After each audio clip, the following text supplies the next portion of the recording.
Today we're going to look at the Canakit, which is an all-in-one Raspberry Pi set.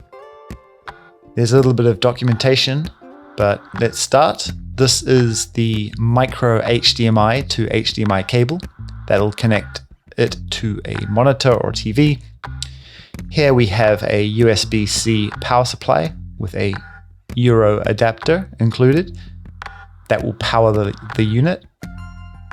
Here we have 3 heat sinks to keep things cool, an SD card reader that we won't actually need, the SD card itself preloaded with an operating system. Here is a minimal but attractive case. This is the Raspberry Pi itself. We've gone with the 4GB model for our use case. A quick start guide, a cooling fan, which is quite important for the Raspberry Pi 4. It is known to have a little bit of issue with thermals. Finally, a USB-C switch where you can use that to turn it on and off quite easily, which is quite convenient. Ultimately, it's optional, but I definitely recommend it. So we're just going to put the Raspberry Pi down here and open the case. Just pry that lid off there. I'm going to get the fan out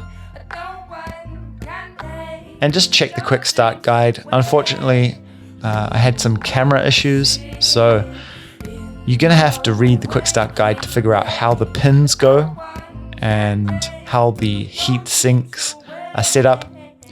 It's all very, very simple though, so I wouldn't worry about it. Once you've got everything all connected, you just need to click that cooling fan into the top of the case.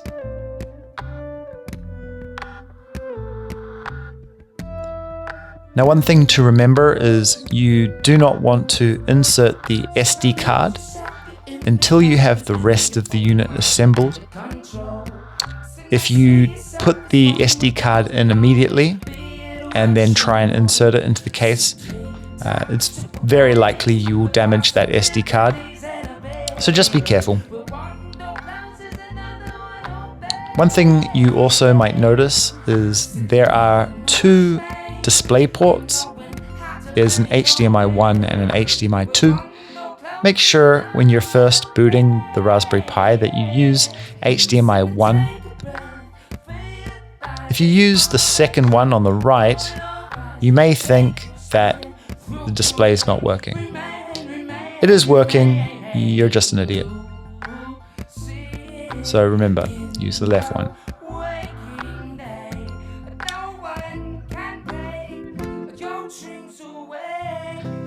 Here we see the power switch, and we're just going to click that into the leftmost port on the side.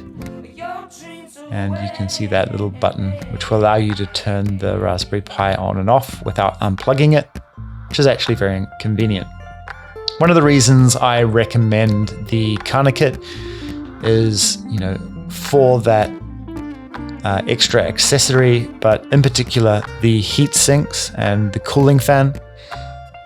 Having that all included and everything set up just makes things a lot easier and is just going to save you a lot of time. Once we boot the device, you can plug it into a TV or a monitor, anything that accepts HDMI. You're just going to have to put in your Wi-Fi password, and then it will connect to the internet and download a whole list of images that you can load onto the Raspberry Pi. The top one is Raspberry, and I don't think there's much reason to install anything else. Raspberry is specifically made for the Raspberry Pi. It's low in resource usage, so that's going to be a boon. You can install Ubuntu or another form of Linux on it, but really a lot of those operating systems are going to be a little bit too heavy. And for our use case, which is workflow automation, it doesn't serve that purpose at all. So we're not going to need that. We're just going to install Raspberry. Now, I did notice a couple of issues with the resolution when I first plugged this into my TV.